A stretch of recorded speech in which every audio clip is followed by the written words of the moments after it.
So, good evening. Good evening. Thank you very much for coming along today. I'm Megan Munsey. I'm the president of the Australasian Society for Stem Cell Research, and it's absolutely my pleasure to be the MC tonight and to host the event.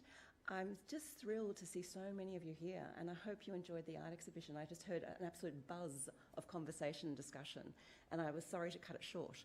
I think we could have kept going. But before we go on, I wanted to start tonight by acknowledging that we are here on the land of the Gadigal people of the Eora Nation, and I'd like to pay my respects to the custodians, the traditional custodians of this land and the waterways surrounding it.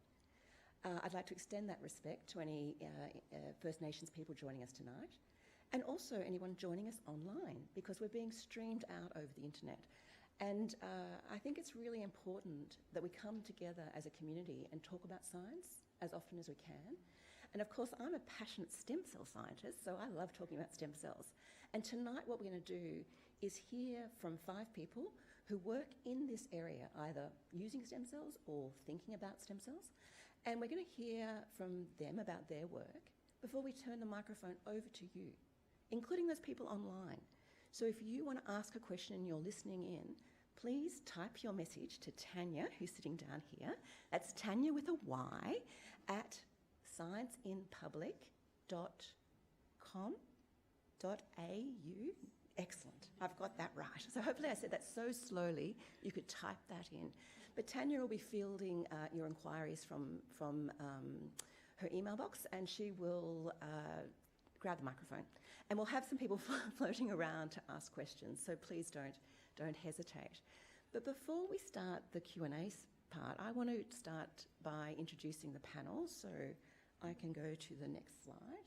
Oh, before I do that, I should also thank our sponsors.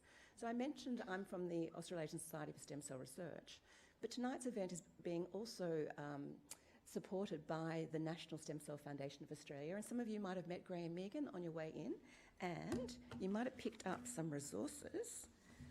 Here is a patient handbook, what you need to know about stem cell therapies. So we've developed this to help people get more informed about choices, because unfortunately there's a lot of misinformation out there in media and online. So pick up a copy of that. It's just outside. And also a brochure a little bit more about this charity and what they do to support the stem cell community and support Australian stem cell research. So please either speak to Graham or grab that material. And I also want to acknowledge that we're also holding tonight in partnership with the New South Wales Stem Cell Network, our great local friends who have helped us promote and put on tonight. So let's now turn to the panel. And I'm joined by some fantastic scientists from Melbourne, a scientist and lawyer from Tasmania, and colleagues here from Sydney. And as I mentioned, the Australasian Society for Stem Cell Research has members in New Zealand, but also every state of Australia. And we do lots of different things with stem cells. And when you think about stem cells, perhaps you think about making replacement cells, right? So you might have heard about research to make new cells that mimic the pancreas and could help people with diabetes, or other cells that could perhaps grow into, I don't know, blood cells or something like that. That idea of cellular replacement therapies is what we really, most people I talk to usually think about when I talk about stem cell research.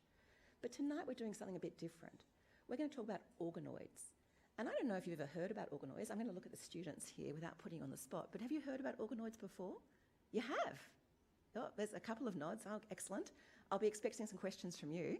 But these are really interesting 3D structures that we make in the laboratory to really understand how we develop, how diseases form, what goes awry during particular diseases or conditions, but also perhaps to identify new drugs or new interventions that can be tested on these sort of 3D constructs before we start testing them on people. So it's a really exciting area, and that's what we're going to mostly focus on tonight. So we're going to hear from each of our 5 speakers before they take a seat down here and are ready to be grilled by you and by me, which will be really fun. We won't ask any questions as they're giving each of their kind of introductory talks. So please hold those. So write a note if you're online at home. And here, I don't know, use your phone or try to remember. But we really do want some questions later on each of those talks. So without further ado, I'm going to invite our first speaker, Associate Professor Richard Mills from the Murdoch Children's Research Institute. Come on down. So this one's skipped. Yeah, thank you very much. Yes, so today I'm going to talk about muscle bioengineering. And so our lab at MCRI, we use stem cells to make heart muscle and skeletal muscle. So what is a stem cell? So stem cells have the ability to grow indefinitely and turn into various different cell types within the body. So what I've got a picture of here is a pluripotent stem cell. So this is a really powerful stem cell that can turn into all the different cells within the body. So the cells that make up bone, the cells that make up your heart, your muscle, your brain, and so on. And so these cells usually reside within a developing embryo. And as long as we understand how to get this stem cell from A to B, we can make these same cells within a laboratory. There are also some stem cells that continue through to adulthood. These are called adult stem cells. And these might be a cell that lives in a muscle. And when you get an injury, these will activate, grow, and then repair the muscle. You can also have blood stem cells that live in bone, and these will give rise to all the different these will give rise to all the different blood types or blood cells that you have within your body. And this is actually the original stem cell medicine that we have. So this is what these cells are used for, a bone marrow transplant that was first performed over 50 years ago and has since gone on to use, perform millions of procedures. To add to this, we can also reprogram cells back into these powerful stem cells called pluripotent stem cells. So we can take a skin biopsy or a blood sample and really turn this back into a stem cell that's capable of giving rise to all these different cells. So the advantages of this is we can take a skin biopsy from a patient that we may think has a heart condition. We can turn that back into a stem cell, and then we can turn that stem cell into a heart cell to understand what's going on in those cells, to understand what we could do to revert this disease phenotype.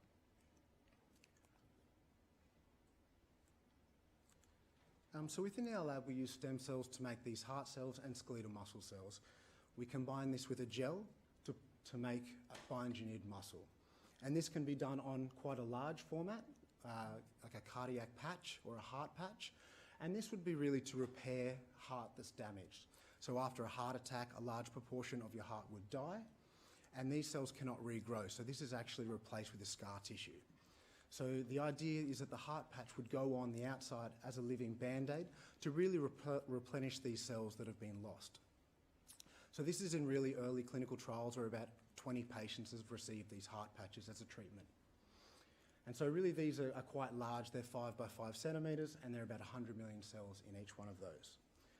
You can also do it on a much smaller scale and make mini hearts or mini skeletal muscle tissues. And this is where, they're on the scale of around 1 millimetre in size and around 50,000 cells. And so we can use stem cells that are from patients, turn them into these muscle cells and really model the diseases and try and find new therapies. So this is what our platform looks like, and it's about the size of your phone, and there's about 100 of these mini muscles that sit in a dish. And so this is an example of a heart, little mini heart, in this sort of figure of 8 shape around these 2 poles. And so this is what it looks like under the microscope. And you can see it sort of forms around these 2 pillars. And because these pillars are elastic, every time the tissue contracts or beats, these pillars deflect, and we can understand how these cells are functioning and how they're working. So this is what a heart one looks like. And this means we can get, different functional parameters of the heart. So how strong the heart is beating, how fast it's beating, and if we're seeing any arrhythmias, does it miss a beat, and things like that. We can also do something similar for the skeletal muscle ones, like how strong can they flex? How resistant are they to fatigue? What sort of endurance do they have? We really like to use this as a readout of disease or dysfunction, because really diseases are some of many different parts. It's the health of the cells, it's the number of cells, it's the type of cells, it's what they're releasing, it's what they're making. So what we try to use this system for is to understand the dysfunction, what could possibly be causing it. And it could be caused by a protein that shouldn't be expressed. It could be caused by a pathway that's not there that we have to reactivate. And really, that's what we try and do to sort of find a treatment for this and restore the function. So an example of how I've used this in the past is to really find a new drug for heart dysfunction caused by inflammation. And so this could be caused by a severe viral infection like COVID-19, or it could also be caused by a severe bacterial infection like sepsis. And so what we did is we placed inflammation on these mini hearts, and we placed them at different concentrations and different combinations to really understand which ones were causing the heart to become weak and which ones were causing the heart to become arrhythmic and really skip that beat and really perform abnormally. We could understand what was happening in this system, and then really, based on that, try and find new drugs to test to revert this. And what we found is a drug called, or class of drugs called BET inhibitors that could really restore this function, prevent these arrhythmias, and through collaboration with a large pharma company, went on to a phase 2 clinical trial that's still going. So really we try and use these mini muscles, so we like to generate them from patient stem cells or expose them to different environmental stimuli to really understand disease and how we can revert it. Thank you very much.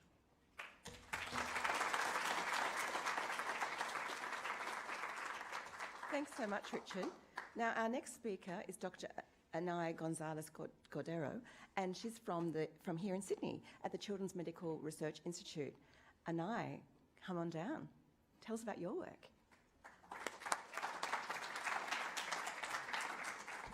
Thank you.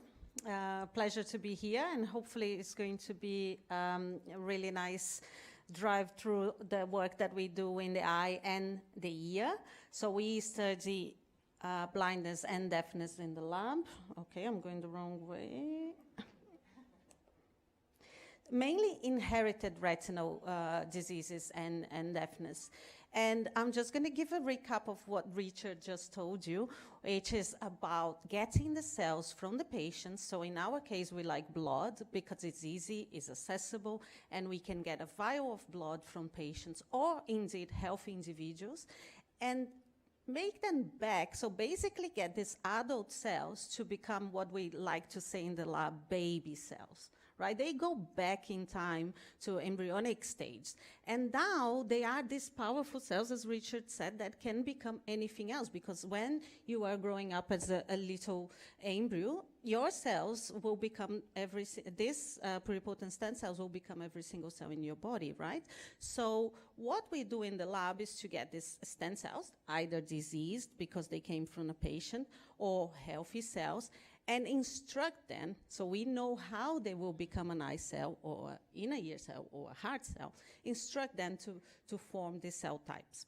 But the beauty of the system nowadays, this three-dimensional system, is that we can actually make a ball, like put these cells together in suspension in the dish, and they will self-organize into this niche.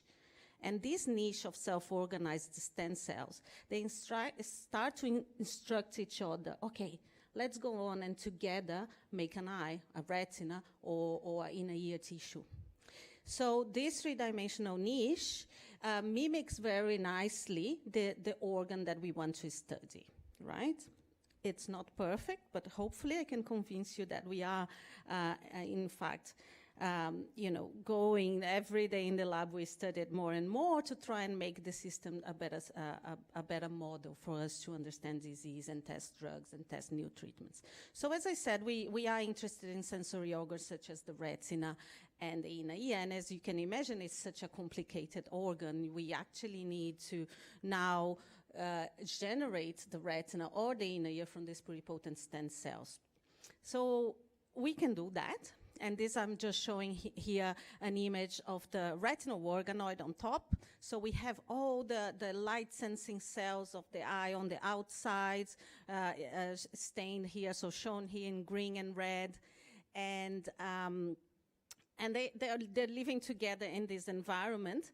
And I'll show you how far we can take this up in a second. But if you then go and look at the inner ear organoids, we have a cross-section inside this organoid, and you actually see these canals, all these green holes that you see inside that organoids actually mimic the semicircular canals of your inner ear.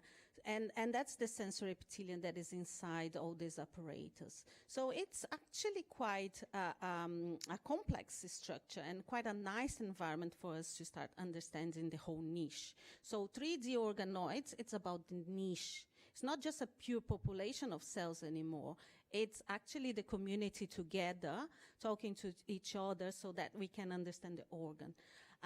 You can actually see on the inner ear, the bottom there, a bit of cartilage, because you know your inner ear has a lot of cartilage. So we are actually mimicking it quite well. So if we go a step further and we go into the cells of interest, for example, for us, we're interested in photoreceptor cells, which are the light-sensing cells of the eye, so your cones and your rods. And I'm showing there in green at the top the cone cells. So they are the ones responsible for color vision, central vision, so important for human vision, right? And at the bottom, we have a sensory epithelium with hair cells. So they are the cells that are necessary for hearing and balance in the auditory and the vestibular system. And actually, you can see, so if I go one step further now, we can see that these cells are actually forming the specialized features that the photoreceptors need and that the hair cells need. So the photoreceptor sense light. They need this specialized cilia that I'm showing at the top there, which we call outer segment. That's where all the proteins that will detect light are located. So we can actually generate such a specialized structure in the organoids. And that's important because that's what brings functionality to the cell. A cell can only respond to light if they have that. In the hair cells, for example, we need the hair bundles. So that's the one that is going to sense movement, right? So that the sound and movement can be processed. So hopefully here you can see how we go from a three-dimensional niche all the way down to very specialized organelles in these cell types. And what we do in the lab is to now get these organoids and do two things.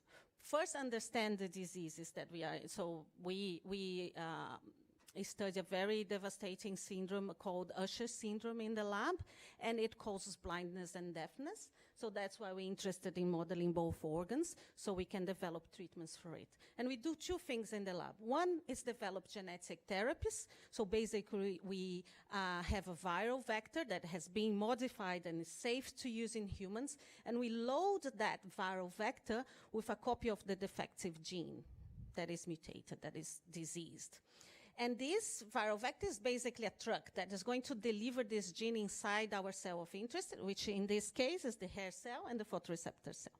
And hopefully now the gene that is defected is now we have a healthy copy inside the cell, and the protein that was lacking or it was means not functional, it's going to do its job. And hopefully the cells won't die and the person won't go blind. Now, another thing that we do is to use the healthy organoids in this case. So now generating from stem cells that are healthy, and we can generate thousands and thousands of these healthy organoids and isolate photoreceptor cells, which are the cells that sense the light, and then transplant it back, so do cell therapy, as Megan described. We transplant that back into the eye that has lost these cells, and therefore the person is going blind. So two avenues that we take in the lab. And I'm just going to show you about the cell therapy. There's really literally 2 slides on how we now use these thousands and thousands of organoids full of photoreceptor cells. We need to isolate specifically the population of the photoreceptor cells, so the light-sensing cells that are responsible for vision, and we transplant back into blind mice. This is the stage that we are at the lab now. So you have a mouse that is blind, it has lost all its photoreceptor cells, and now we are transplanting back 500,000 human photoreceptor cells inside the blind mice. And what we see when we do behavior experiments is that these animals, so here's a very simple setup. We have a chamber that is it has two halves. One in the dark is a dark side, and the other one has light. Mice are nocturnal animals, so they have this preference to be always in the dark. okay? Majority of the time in the dark, not always. So then the blind mice, completely blind, they don't have any preference. They spend 50% of the time in the light or in the dark. They don't have any preference. Now, when we transplant our cells, the normal mice will spend majority of the time in the dark, and when we transplant our cells, now we can see, which would be the G there, we can see that they are now spending more time in the dark, as they should.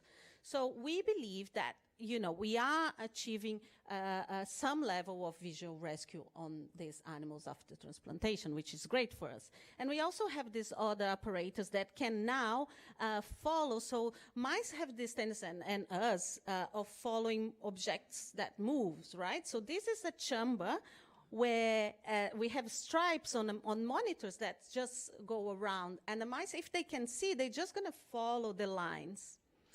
And the blind mice, of course, they don't see that. They just don't go anywhere. They don't look anywhere. And when we transplant, we can now see that they started following that line. And that's very specific. You need actually quite a good level of vision to do that. So it's very exciting for us. And I will finish here, yes, and get questions later. Thank you. Thanks so much, Shania. Our next speaker is Associate Professor Silvia Valesco from the Murdoch Children's Research Institute, and she's going to tell us about her work.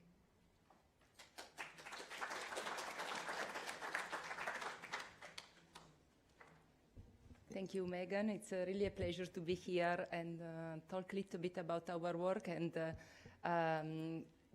two topics that I'm really fascinated about, that is the brain and brain organoids.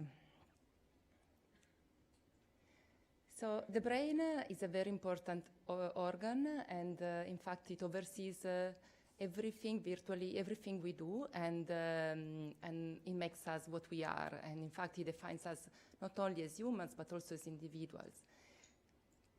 And particularly in my lab, we are interested in studying the cerebral cortex. That is a region of the human brain that is the outermost part of our brain. That really is important for the execution of high-order functions that are distinctively human. And for instance, like for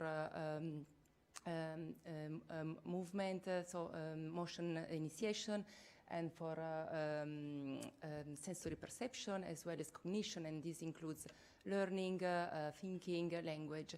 And when these functions are disrupted, they are disrupted in many neurological conditions. These are just some example of the neurological conditions that have early onset, so they affect children. And for instance, neurodevelopmental disorders such as ADHD, autism, intellectual disability, but also childhood dementia. So the neurodegenerative disorder, where basically the brain starts to degenerate even before developing.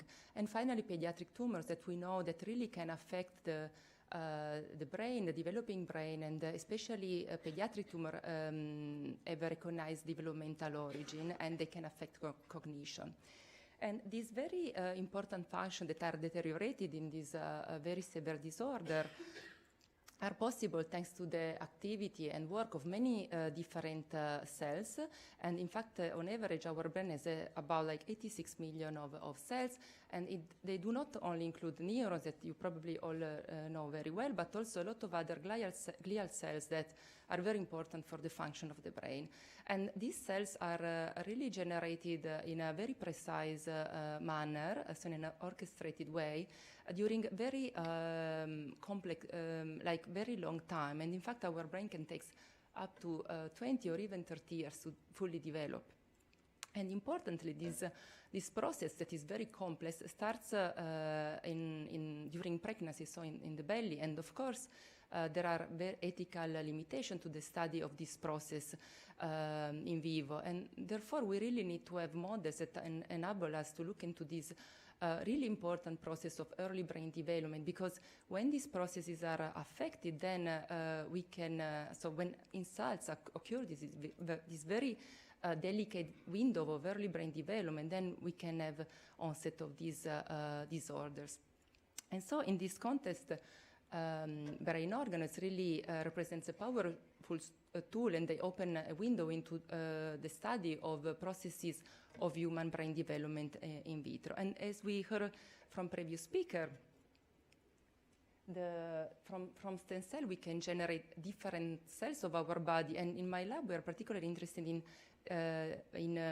making the cells of the human brain starting from stem cell, and this happens through different steps that involve also the addition of different factors and signals that mimic really the factor and signals that are active during human brain development in vivo. And through these very complex processes in vitro, we are able to generate brain organoids, and we grow them in this bioreactor that basically are flasks that keep rotating, and this help the movement of nutrients within the flask as well as oxygen.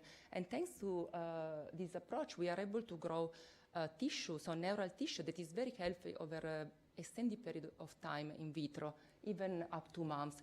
And importantly, we have shown that during this time, the cells keep developing, and they change not only in their organisms, they change not only in composition, but also in structure, as you can appreciate. This is a 1 month brain organoid when you can start to see neurogenesis, that is basically where neurons start to be generated. And then this is at 6 months when we have a larger diversity of other cell type. And importantly, during this time, also the functionality that, as I mentioned before, that is very important, is also recapitulated in this model. And in fact, you are observing here a synapse, and you probably have heard a lot about synapses. Basically, is the way that socially cells interact with each other. So neurons can contact each other through synapses, and so the neurons have many branches, and they can basically touch each other. And you can think that on average, neurons can be, depending on the type, but can make from 100 synapses up to 10,000. And some neurons of the cerebellum, for instance, this is very important for movement, can do up to 100,000 synapses. And so here, in specific, you are observing like a chemical synapse where you have some vesicle that perhaps you can observe here that basically contains some chemicals that are released and then to the next cell, and this can really change the activity of the other cell.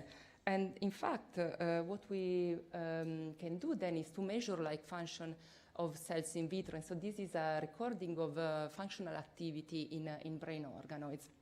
So these cells are really like these organoids really develop and keep maturing over time in vitro.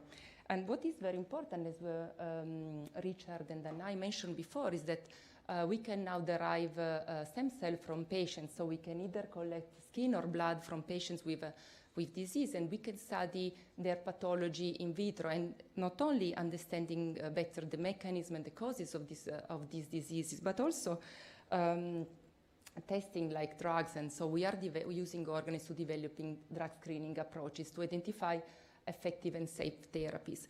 And just to give you an idea of the type of abnormalities that we could or the type of experiments we can do in the lab, this is just an example of some organoids generated for different conditions. So for instance, these are organoids, control organoids, so derived from a healthy individual, and you see they are all very nice and rounded, looking very homogeneous. And these are organoids derived from an individual with a severe developmental disorder. So you can see that these organoids do not develop properly. And of course, these are just macroscopic, so these are type of abnormalities we can detect even by eye. It's not always the case, so sometimes we need to do other type of experiments to be able to really dissect and understand the mechanism of disease. And this is an example, for instance, of brain organoids derived. So again, we have a control here, and here we have a brain organoid that is being invaded by tumor cell, human tumor cell derived from patient. And so, for instance, in white, we can see like a tumor cell. And so this type of model allow, for instance, to study how these tumor cell grow within our organoids, how they migrate and invade the neural tissue, but also how the cells of the organoids are actually affected. Because we know, for instance, in patients that tumor are able to change the innervation in the brain. So we can actually study this in vitro. And we can also, of course, do more sophisticated, using more sophisticated approaches to study, for instance, function. So this drawing, for instance, just show, like, again, a control organoids, and this is a disease organoid, and this is a measure of neuronal activity. So this is the burst of activity of different neurons in circuits, and we can see that in the disease one, we have a reduced activity and also duration of this burst. So what we can do, we can use this readout to test potential treatment and understand when we can revert and go back to the normal conditions. So our long-term goal is to really understand disease and try to develop mechanism-based new treatment using stem cell in order to find new treatment that are safe and efficient for devastating disorder of the brain that are currently untreatable. Thank you.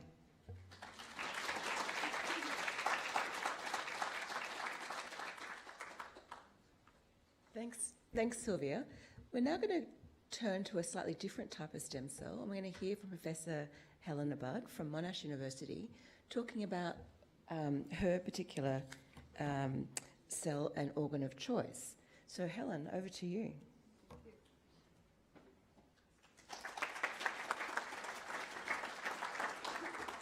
Thanks very much, Megan, and a pleasure to be here. So my lab works on what we call adult stem cells to understand a tissue in the body, the intestinal lining, which actually regenerates throughout life. But today I'm going to talk about how organoids from cancer or tumours might be able to be used to help patients suffering from cancer. So I wanted to start off with the problem. So if we look at everyone in the room here, we can all see that we're individuals with different hair colours, etc. And if we look at a set of patients, for example, a set of patients with bowel cancer, which is the main cancer that my lab studies, although they might all have bowel cancer, if we actually look at the components of the tumours, they are all different. We can subdivide them into some different categories, but each person has their own individual tumour. And at the moment in the clinic, we are using standard treatment, and for bowel cancer, this is standard chemotherapy as first-line treatment. And what we have is a one-size-fits-all first-line treatment. So what we do is treat patients with a therapy, but only around 30% of them respond. So we have patients that are treated with drugs with a lot of side effects that give them no benefit, and we're not really selecting that in a really positive way. So what we really want to move towards is what we call precision medicine or personalised treatment, where we can actually work out the drug that will work for each patient, which will avoid, obviously, the cost of treating people with no benefit, but also, importantly, give the right drug for the right patient. So just a little bit of background about colorectal cancer, very common cancer. It's a cancer that occurs like a lot of cancers with age, primarily. It's also the second deadliest cancer in Australia. So we have about 17,000 people diagnosed each year and around 4,000 people dying. Very disturbingly, though, it's also increased in younger populations, and it's actually a very deadly cancer for young patients, and it's increasing in incidence. So if we detect the cancer early, and those of us in the room over 50, there's a little test kit that appears in the mail that can help detect cancers. But unfortunately, fewer than 50% are actually diagnosed early. And those patients that I showed you, the younger patients, are almost always diagnosed at a very late stage with very aggressive tumours. And as I mentioned earlier, only 30% of these tumours actually respond to our current therapies. So how can we do better? Now, you might have heard a lot about genetic testing, where we look at the genetic blueprint. We can do that in tumours, but again, for most patients, you can't find a genetic lesion that's got a drug that we call as an actionable target, so a drug that will treat them. So what can we do? So the idea is can we take a sample from a patient's tumour, turn it into an organoid, so it's a replica of that patient, in the lab, and use these to select drugs for patients. So the first thing we need to be able to do is actually grow these tumours. So we and a number of labs around the world can do this really successfully now. So we can grow it from 95% of patients successfully, and we have over 200 lines in our lab at the moment that are growing, that we can maintain for studies of cancer biology, but also to look at drug testing. And this represents kind of the broad spectrum of colorectal cancer within our population.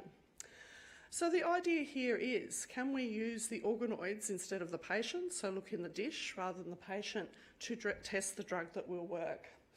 And the idea is to test the tumour with a panel of drugs. So we have got this working very well. We can test hundreds of drugs on the one patient tumour in the lab, and we can detect which ones the drug will which drug will kill that particular patient's tumour, as you can see in the diagram over here. But how is that going to work clinically? Because does what happens in the dish actually match what happens in the patient? And this is just a study that we're just completing now, where we've compared organoids to patients. So here we have the scans from a patient where the size of the tumour has been measured pre and post-treatment. So you can see these two patients here have responded quite nicely, so their tumour has shrunk after treatment, but these two patients have not. And in particular, this patient here is one of those young patients. So this is a 41-year-old patient that we would really like to find better treatment for. So if we look at the organoids from these patients, and this is just showing an organoid that's responded really nicely to the same treatment that the patients have received in the clinic, we can actually see in this study, in most cases, what happens in the patient also happens in the organoid. And this particular patient here, I just want to mention this case study, this young patient. We then went on to actually test this patient's organoid with over 80 compounds. These are compounds that are in clinical trials or have had safety profiles, and we managed to detect 6 drugs that actually would kill this patient's tumour. So I think there's a lot of potential for this approach to actually help patients with cancer, perhaps select patients for clinical trials. There's still a lot of work to be done. We have tumours evolving in the patient, so we need to make sure we're modelling that properly. And at the moment, there are cells that we're not using this assay, for example, cells from the immune system. So we're developing new models to model these cancers more accurately. Thank you.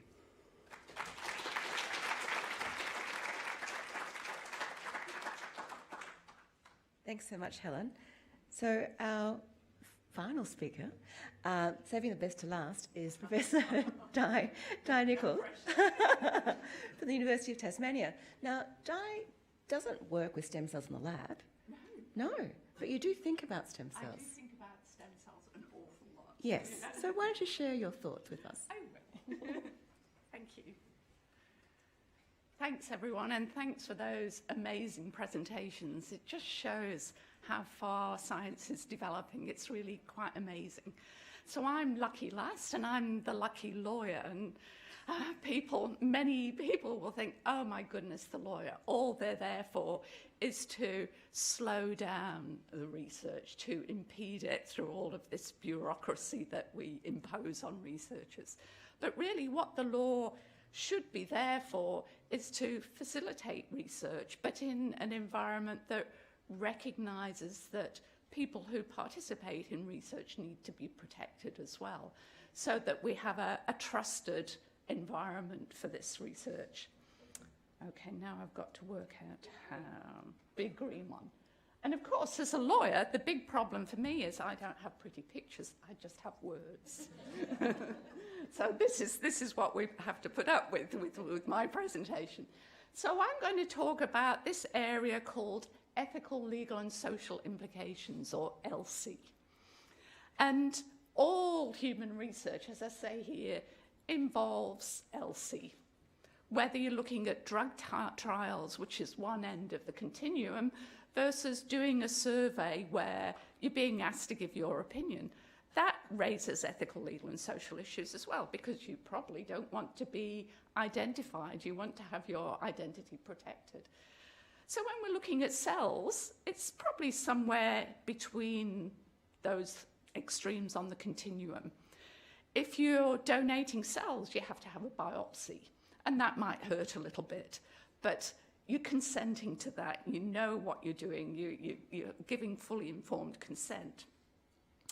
The sorts of things that are being talked about here are often doing things with cells that were donated, possibly many, many years ago, and stored in stem cell banks or in biobanks. So the consent you gave all of those years ago, goodness, how can it be consent to the sorts of things that are in contemplation now? They weren't even in contemplation then.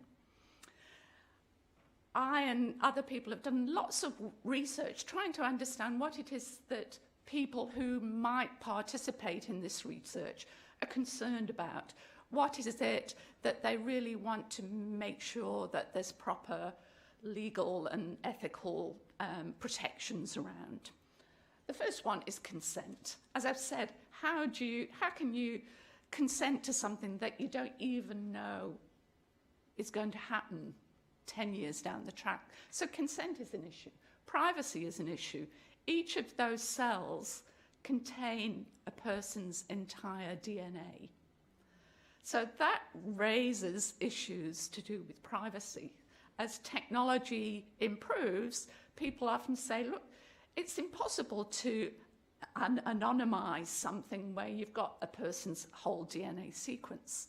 So there's issues of privacy and discrimination there. And then I put commercial involvement. A lot of the goals of this research is to develop drugs. To develop drugs, you need pharmaceutical companies. I remember one focus group I did where the people got together and they just said, but we just don't like pharmaceutical companies. So how do you deal with that? There's lots of laws. There's lots of laws that come into play. There's privacy law, there's law that protects against unlawful discrimination and other areas of the law. But mostly in the research context, we're talking about research ethics. And I've put here in Australia, there is a national statement that defines ethical conduct in all research involving humans. And that deals with consent and privacy and all of these other things. And there's lots of other countries that have equivalent protections. So anybody taking a biopsy would have to get ethics approval, if it's for research purposes, as well as your consent. So there are those real sort of protections there from ethical review. And there are human research ethics committees that are constituted of experts and members of the public who decide these things. But what happens when you're using cells that were donated many, many years ago? It's a little bit of diversity here in the approaches that different countries take. For example, in the United States, much of that type of research is considered to be exempt from ethical review, whereas in Australia, all research of this nature has to have ethical review. Might not be by a full ethics committee, but some sort of ethical review. People here might say, that still wouldn't encourage me to donate. I'd still be really concerned about this. Others would say, yeah, this is fine. This makes me comfortable. And there'll be others who say, but this is really awful because it just delays this amazing research, having to go through those bureaucratic things. And I'd really like to hear your views on this. But I do want to focus a little bit more on this concept of consent, because consent gets quite tricky in an area like this. So traditionally, you agree to participate in research, in a particular research experiment. The researcher asks for your consent to that particular experiment. It's called specific consent. You can only use their material for that particular research project. And if you want to do anything else, you have to go back and ask for the consent again, or you have to ask the ethics committee whether they might waive the consent requirement in these circumstances. Because of all the work that's going on with biobanks and stem cell banks and the like, there have been changes in the way we look at consent, and there have been these whole new paradigms for consent, sometimes called broad or blanket or unspecified consent. And the idea there is you might consent to any research involving your cells. So the stem cell bank doesn't have to worry about consent. Or there are various sort of refinements of this tiered consent, where you might say, yeah, it's okay if you use my cells for this research, but if you do this research, I want you to come back and ask me, and I don't want you to do this research at all. And then there's this other area called dynamic consent, which means that the researcher sort of has a relationship with the participant where they let them know what's going on and keep coming back and asking for new consent. But there's one that I particularly want to mention that's been sort of developed to deal with organoids. We know there's this research that people are probably quite generally enthusiastic about organoid research, but there's a little bit of what we might call a bit of a yuck factor as well. That idea that, you know, you're making hearts beat in a dish and you're letting brain cells have electric impulses and so on. It worries people. So this means that we need to look a little bit more closely about these ethical, legal and social issues. And these two researchers from the Netherlands have talked about this idea of consent to governance. So what that means is that you're not just consenting to a particular research project, you're consenting to your cells being managed in a particular way with all sorts of privacy protection measures, technical measures that protect your privacy. There might be engagement with participant groups so that researchers can go and talk to a group of participants, not each individual participant, but a group of them to talk about what's happening and make sure they're okay with it.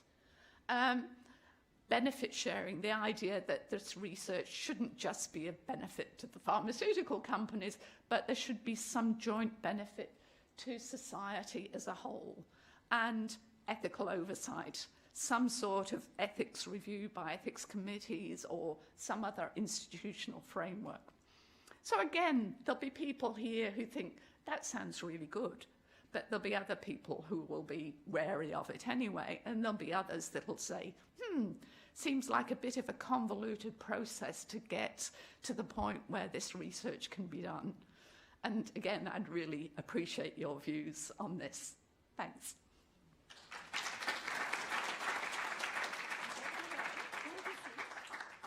So I'm going to invite each of our speakers back to take a seat now.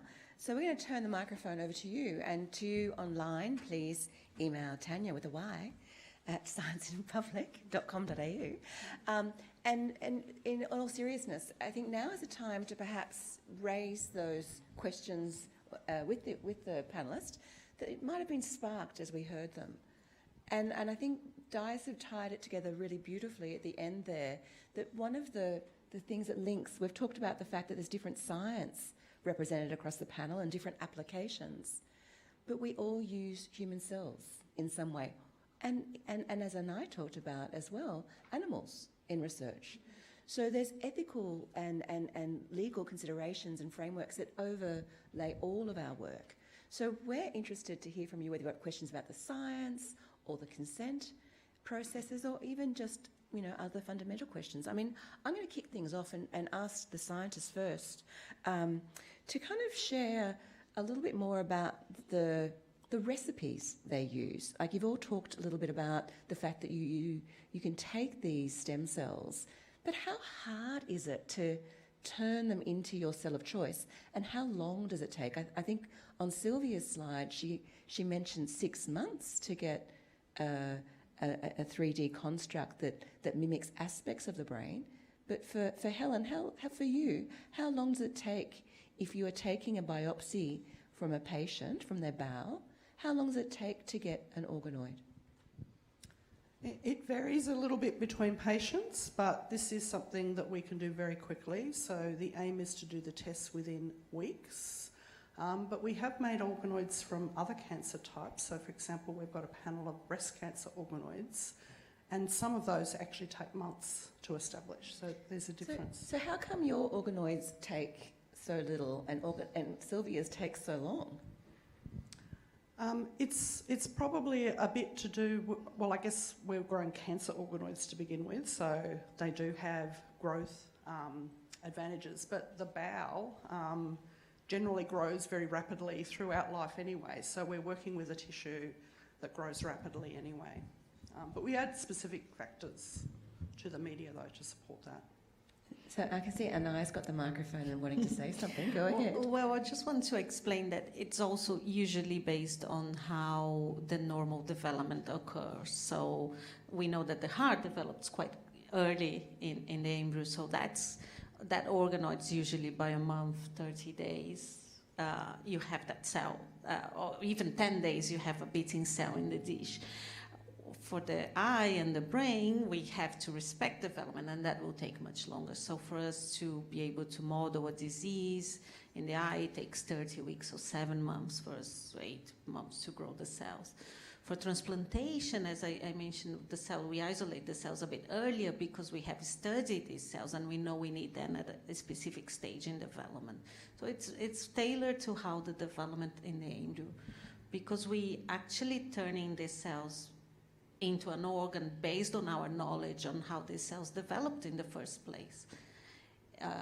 From knowledge in very early in frogs, in fish, in nematodes, all this wonderful basic research that happened years and years ago and is still ongoing.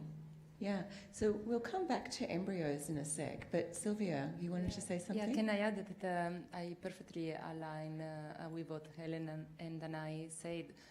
It really depends on the organ that we're trying to mimic, but also on the cells that we start with. And of course, there are methods. So the method that I describe doesn't involve the use of a lot of factors in order to promote the maturation, because we really want to keep the physiological condition to follow the same time of growth of the brain that we said takes very long time, like the retina and especially the cerebral cortex, because there are other regions of the brain that develop faster, but the one that we are working you on. mentioned that the human brain it develops postnatally as well, after birth. Exactly. Yeah. So that's why in my lab we are focusing on the early stages of human brain development. That is when the major, most dramatic changes occur. And this doesn't mean that we need to wait for 6 months to be able to see a difference between an organ derived from an individual with a disease compared to an healthy donor.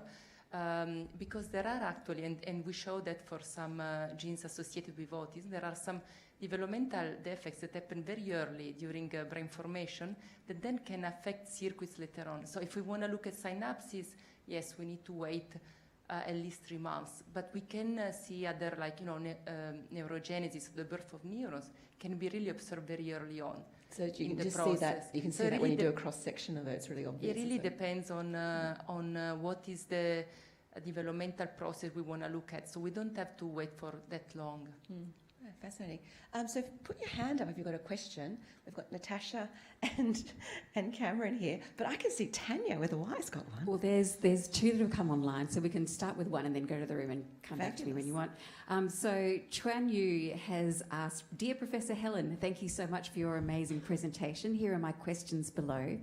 How long does it take to generate tumoroids from tumour patients? What is the cost of drug screening for a single patient? Will it always be feasible to get the patient on the right treatment before their conditions go really bad? Excellent. Really great question there. And I guess if we're going to have a test, it has to align with how the patient is clinically managed. So with the colorectal cancer organoids, because normally the patients have surgery, they recover from surgery and then their drugs are prescribed, we think the time frame will work really well. The question about what the cost of the test will be, I think that's also a really important question. And we have to really work hard with our oncologists, with companies, etc., to really develop cost-effective tests. But to treat a patient with a drug is really costly, particularly if it doesn't work. So I thought that stat you showed at the beginning was that 30% of people, only 30% of people respond. Yep. So there's a lot of people who have pretty horrific interventions that with a lot of side effects. A lot of side effects, and even the targeted treatments, new targeted treatments have side effects. So if there is a way to find a biomarker or a test, and are you looking at the individual level, or are you trying to look at sort of representative samples, like from the community? So how does it work? I think it's a combination of both. So I think by looking at our whole organoid collection, we will discover biomarkers that we can then use to stratify populations.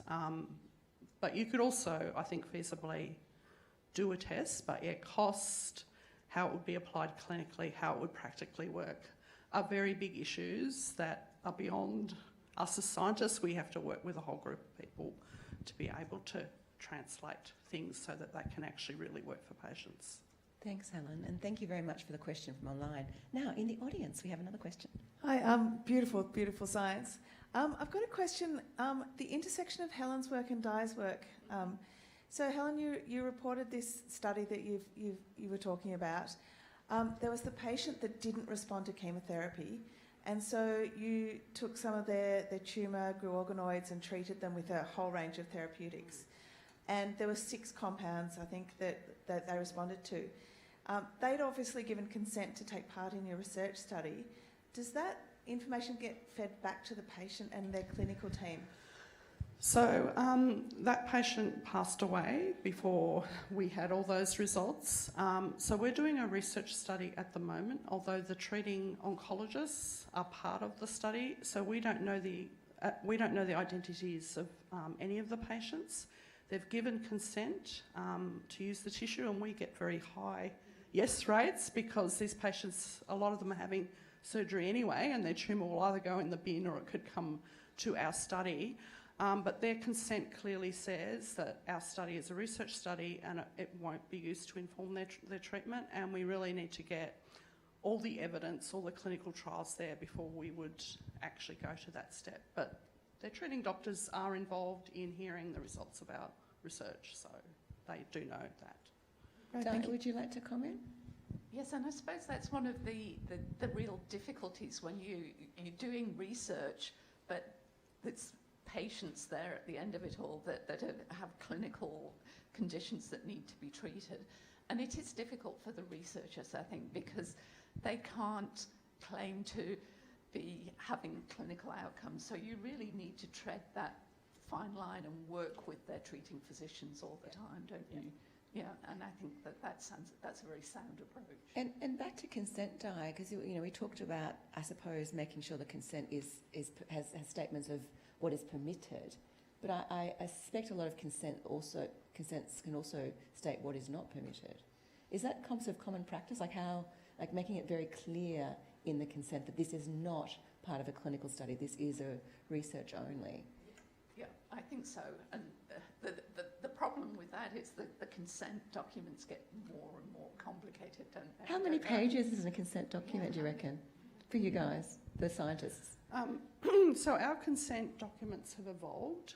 So we started off with consent documents that only restricted use to our lab, had no commercial use, and then we've gone back to the ethics committee to revise the consent forms so that patients can consent for more broad use of their organoids, but it's a bit of a progressive process.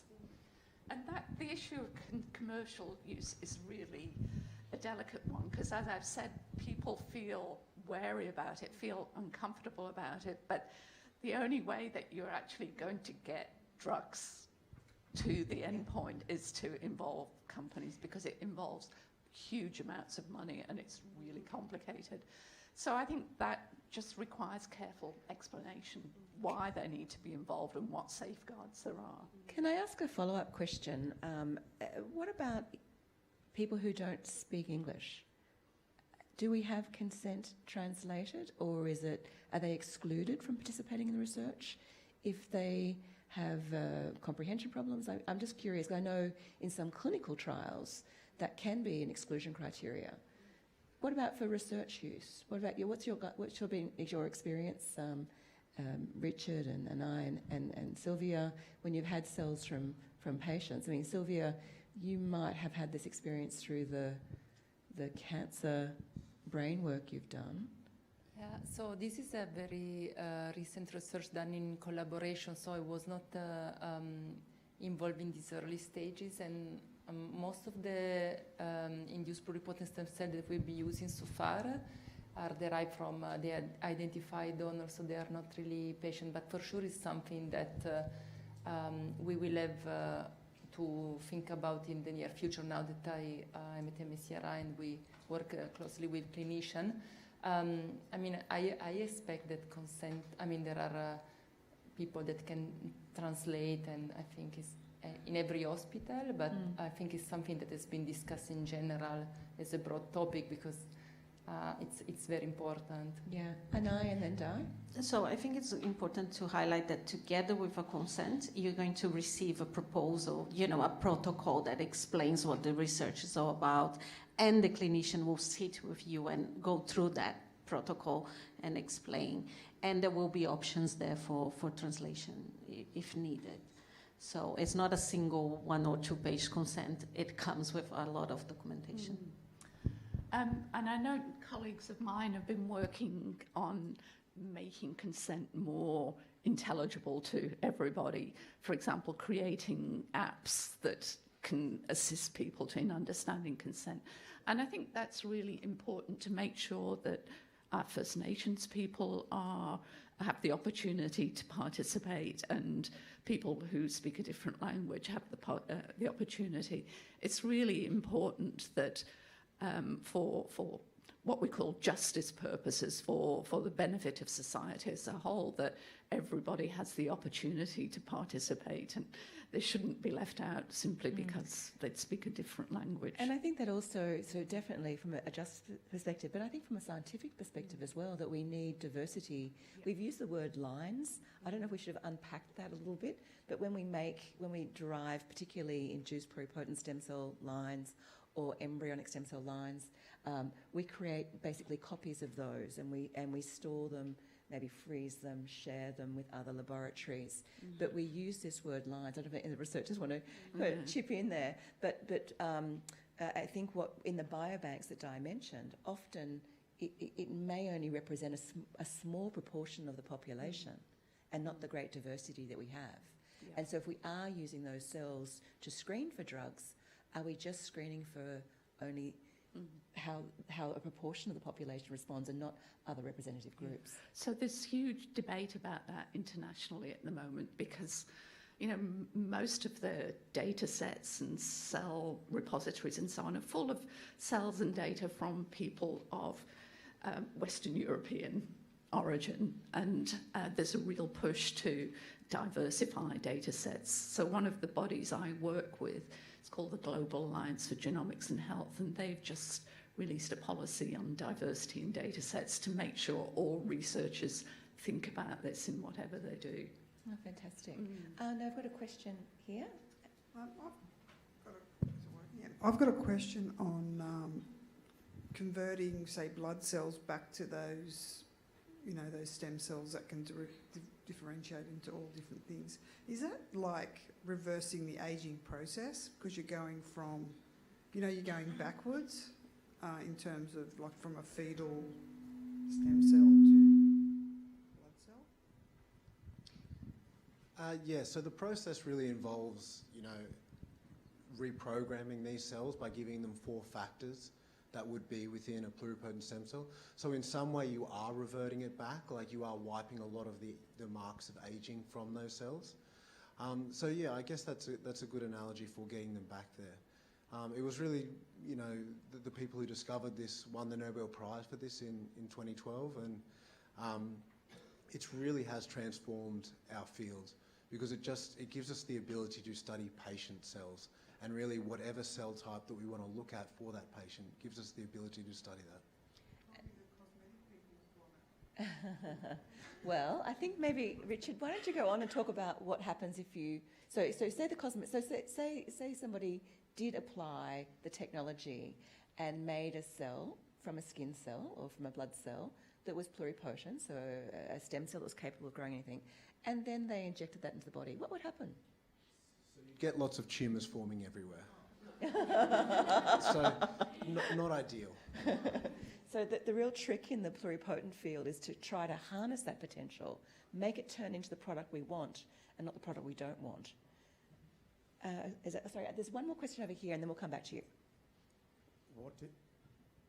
What is the ethical implications of using organs or stem cells of animals that are being harvested for human consumption anyway? Like, for example, in the pork industry, you can use the kidneys of the pig for transplanting, or I think in the heart industry, they use the pig heart to initially do research before we started with human beings. This is an area of research that's certainly attracted a lot of interest and can involve stem cells, because the hypothesis is could we humanise an animal organ that could then act as fill this need that we have for transplantable organs. So, panel, who would like to take that question? So, where are we at? Perhaps start there. Richard, you've got the microphone. So yeah, a lot of our work really focuses on using human stem cells in this context. I do know there are some sort of humanised heart models, from pigs that people are trying to use as a transplant. This has been done in 2 patients so far. Unfortunately, due to immune issues and just immune rejection of the organ, both patients have since passed away. So there's still a lot of work, really that needs to be done on immune rejection and how to get these to become biocompatible really with a human before it's ready for use. And I think the other thing I would say is that perhaps if your idea is really interesting, that can you use an animal wisely? So could we use an animal that's going to be used for consumption anyway, but also harvest organs? I suspect the challenge would be, in order to create an organ that was usable, we'd have to genetically modify the animal, and then there may be some. I think usually we would keep the clinical and medical use separate from the food source use. But Di, maybe you'd like to talk about some of these issues. Yes, so it's interesting when we look at consumption of animals. Obviously, there are animal cruelty provisions and things like that. So there are laws that are relevant to that. But as soon as something becomes research, then we have a similar system to the human research ethics system. We have the animal research ethics system, which looks at different things, because obviously humans and animals are different in terms of the ethics. So the Animal Ethics Committee is really there to be the guardian for the animals, to make their life as good as it can be, recognising that they're being used for research purposes. So there are controls in that sort of research ethics context as well. And then as soon as we get to GM, it's really strictly regulated. Yeah, and I think overall in medical research, when we're using animals, there's this sort of, it's the triple R, so help me out there, Di, about the 3 R's. Reduction, refinement, replacement. So maybe you'd like to speak to that a little bit. So reduction, use the with the microphone. Minimum number of animals that you can. Replacement, replace with other models when you can. And one of the benefits of using stem cells is that they can be a replacement for using animals. And reduction, replacement, refinement, using the best possible methods and reusing material where you can, so that you can limit the number of animals that suffer as a result of the research. And perhaps can I add that, for instance, for the brain, the advantage of using human stem cell and derived human brain organoids is because that we can really like generate the same cells that we have in the developing human brain, because some region of the brain, like the cerebral cortex that I talked about before, they are very developmentally different compared to the other of animal and other model. And despite most of the studies have been done, for instance, in mouse model, the cerebral cortex and the brain of the human is different not only morphologically but also in its function and the way it develops. So it's only a reductionist model that we can use. So, and there is also now an encouragement internationally to use alternative methods to study disease by using, like, for instance, organoid and stem cell derived models, so that we can reduce the use of animals. That I think really underline and highlight the importance of really having models that we are very well characterized and we can use in vitro to test drugs and find new treatments. Helen? Can I add to that? I guess the other point here is a lot of drugs that are discovered in the pathway to them going into clinical trial. They actually fail in the clinical trial in humans. And there is some evidence that you really need to test a drug on a human cell or a human tissue as a preclinical test rather than an animal cell. So I think that's also something we have to consider when making that choice. Thank you. A question here? With the consent, if a person dies, does like can the family change the consent like as well? It's really complicated, and there are different rules in different places. But yeah, it's such an interesting question. If you consent, are you consenting for your cells to be used after your death? Because obviously it has implications for your family as well, because it's your family's DNA in your cells just as much as your own DNA. So there are real implications for it. I'm not quite sure what the laws are at the moment, but I think as a general rule you can use cells post-mortem, can't you? Yes. I think there's a specific chapter within the national statement that covers this. But I think you've raised a really interesting point when we talk about induced pluripotent stem cells, because it's quite possible, because these cells, those lines I talked about, can be kept frozen forever, effectively. So they could certainly outlive you. And they could be certainly dispersed all over the world, with your permission, because that's what you originally agreed to. And there's a lot of debate in our community at the moment around withdrawal of consent. So what if you change your mind? So what if you originally donated the cells, they've been de-identified, they've been made into a research tool, effectively. Should we be able to pull them back? And I think for me, it comes back to what Di was talking about before around specific consent. There's definitely contentious areas of research, and I think we as a scientific group have to be careful that we clearly articulate what and honour the consent where we can. So you've raised a really excellent point, but I've often thought a lot about the fact the cell lines would outlive you and you could theoretically grow them. I mean, they'd be used in research, they wouldn't be used inappropriately, but... Can we talk about the HeLa cell I was story? going to ask you if you could do that, please, because it's also a Netflix mini-series. Yeah, this is so interesting and so worthwhile to look at the Netflix series or read the book by this author called Rebecca Skloot. So Henrietta Lacks was a black African-American woman in the 1950s, was it, Bob? Yeah, who had a cancer and had treatment for it.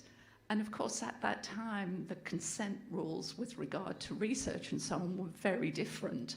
So her cells were taken, and her cells became the cells that were used in research around the world. The HeLa cell was just used ubiquitously, without her consent, without any thought about asking her descendants how they felt about it. And I think the peak came when sequencing technology improved, and this very reputable laboratory that is involved in genetic research sequenced the HeLa cells and put those sequences up on the web, on the World Wide Web, so everybody could access them. Her descendants were a little bit upset about this, as you can imagine, because they certainly didn't consent.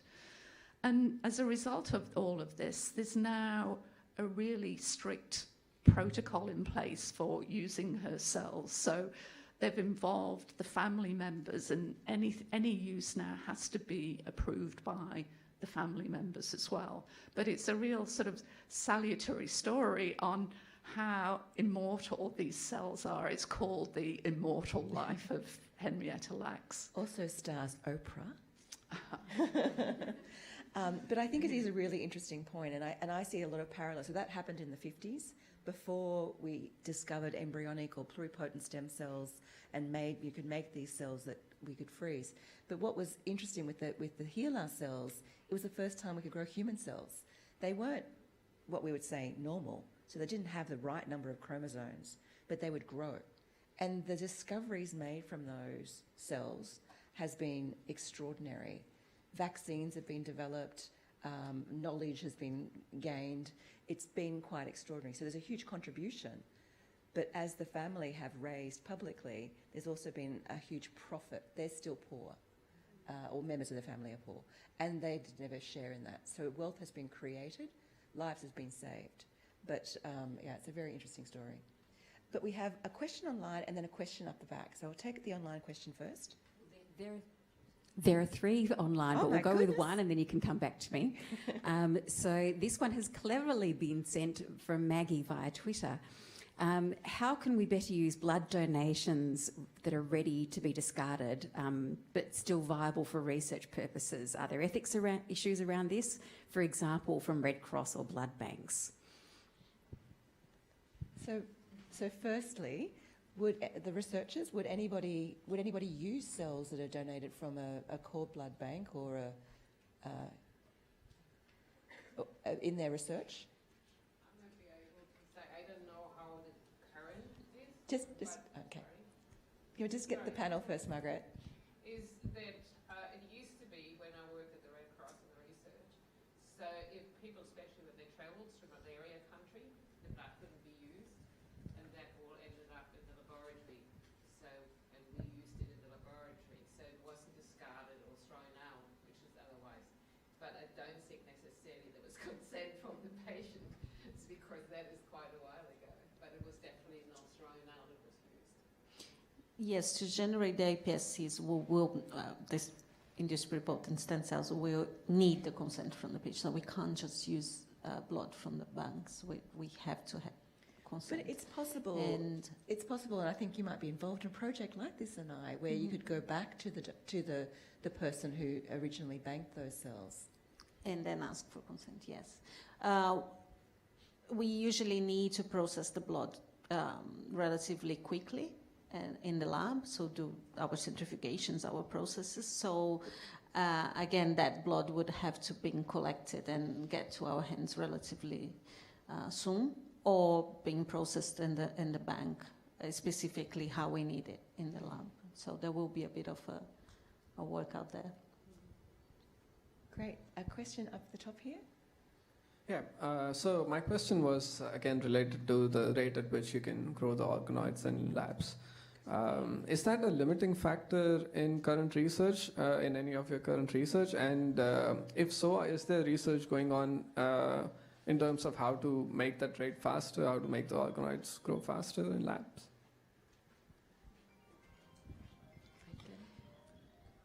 The organoids so for example, the retina, we don't have a whole, every single cell there. We're lacking vasculature, we're lacking glial populations that come from the outside, so they migrate from the brain into the eye as development progresses. So if you think about modeling a whole organ that we want to understand the disease, that would be something that it would be very attractive for us to have that whole system. And indeed, the field is moving towards that. As we evolve the models, we are now looking at vascularizing and bringing other populations into the models. In terms of speeding up development, I particularly like to obey development and not force it, because we want a physiological organ that is growing normally. There are genetic methods that you can, just as we do with the blood, turning them back into stem cells, we can actually deliver factors that will perhaps mature the cells quicker, but we tend not to do that in our lab. Yeah, so we do that quite a lot in our lab. Just as a sort of a different approach in terms of trying to sort of drive how much we can mature the cells. So one of the limitations with using stem cells is that most of the cells that you make are immature. So you'll make heart that's more like an embryonic heart. So a lot of the projects within our lab try to find different cues that you would get, you know, during development to really drive the maturation of the heart. And one of the ones we found that was quite interesting is after birth, you obviously start, you know, breastfeeding and, you know, having that breast milk, and that actually changes your metabolism quite a lot. So if we change the metabolism of the heart tissue, we can actually get it to mature quicker. And this really helps us sort of be a better representation for these adult diseases, but it also helps us in terms of being able to make more of the tissues faster, quicker, to do better screening. Sylvia, did you want to make a comment? And I think everyone is trying to optimize the culture condition and using media that favor the maturation of the cells that are studying in vitro, but there will be a limit, for instance, for what we are studying regarding the brain, about the level of maturation we can achieve, because this will not only depending on cues that we can learn and apply from development, but also there are a lot of components, like for instance sensory stimulation of a brain during its development, that are very important, and without even mentioning all, you know, the social interaction that we need for our brain to be really make us what we are. So I think we will not be able to get this type of complexity, but for sure we can identify methods that can allow us to generate in vitro for a long time cell types that resemble as much as possible the, you know, in vivo counterpart. But I think there are limitations, especially for the brain, because it takes a very long time to develop. Fantastic. We've got a question up the back. I was just wondering what would happen if you were to perform science research on a severe neurodivergent patient who may be wanting to participate but wouldn't be able to comprehend the consent process. Would they still be able to participate? I guess this probably depends on family, but I let the expert reply. Yeah, very important question. So there are laws relating to this. There are guardianship laws. So where a person doesn't have the capacity to consent, there can either be their family could consent on their behalf, or there could be a court order that a public official could consent for on behalf of them, for example. So it is possible, but of course there are real issues in how well that person can truly reflect the consent of the person who's actually going to be doing the participation. So it's a little bit complicated, but there are certainly relevant laws that come into play. Tanya. Hi, says Ishmael. Excellent talk, quite enjoyable. I hope my questions make it to the panel. Congratulations, Ishmael. One, to Professor Helen Abad.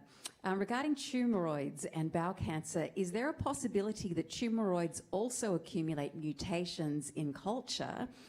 And how genetically similar or distinct could they be from patient cancer cells? And then they have a part 2 to their question. Let's start with part 1. Thanks, Yeah. Helen. Again, a very important question. So again, it depends on the patient. So there are some patients that actually have a disruption in their DNA repair mechanisms. So they mutate very, very rapidly, both in the patient and in the dish. If we grow the organoids for a long time, we definitely see them accumulating other mutations. So I guess if we're thinking about a test that reflects the patient, we might need to think about the timing and how long we can grow them before they change. But if we compare, and we've done a whole study on this, the main mutations, like the main cancer-driving kind of changes to the genome, they're mainly conserved in the organoids, just like they're in the patient, but they definitely do change as well. And part two? And part two is to all the panel members in your current organoid model. What do you, so I guess probably not yours, Di, or might be, yes. What would you consider the major challenges at the moment?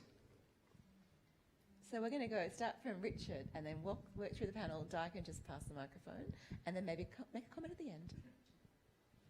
I guess the major challenges we have with using our system is sort of trying to find what the right target is for the drug. So what we can target in the cells to treat it.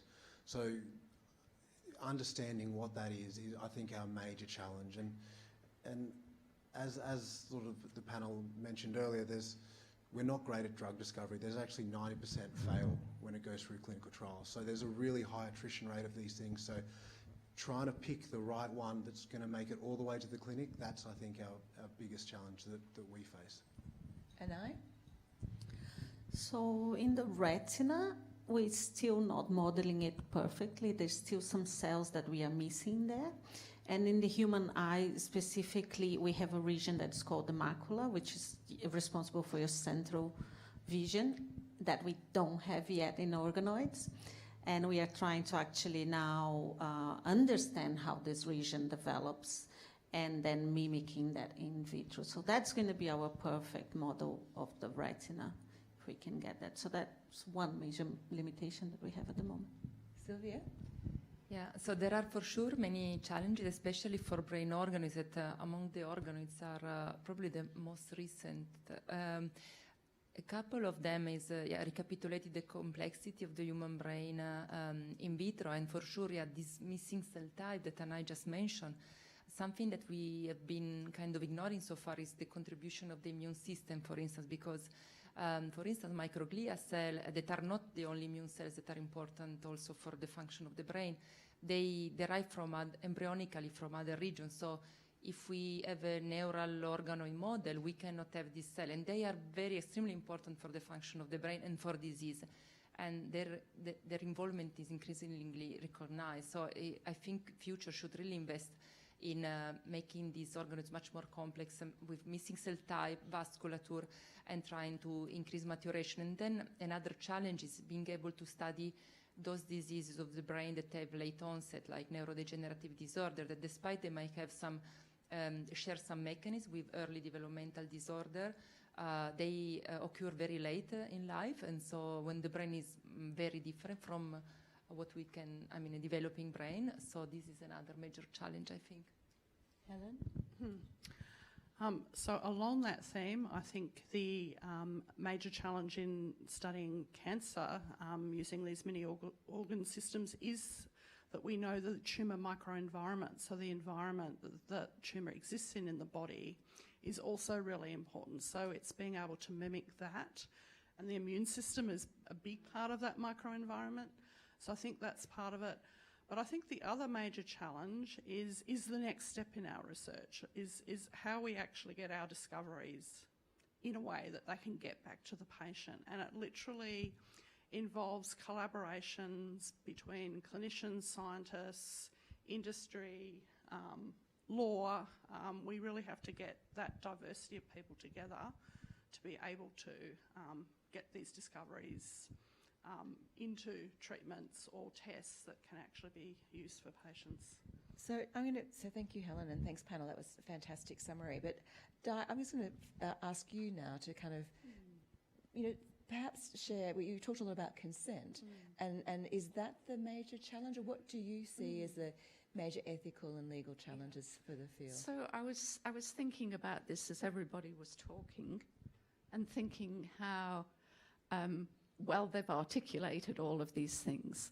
But I think the biggest challenge is helping the community to understand what's going on, to improve community engagement, community education, so people feel comfortable with research but can recognise where things are not quite as they should be. I know Megan did a lot of work looking at...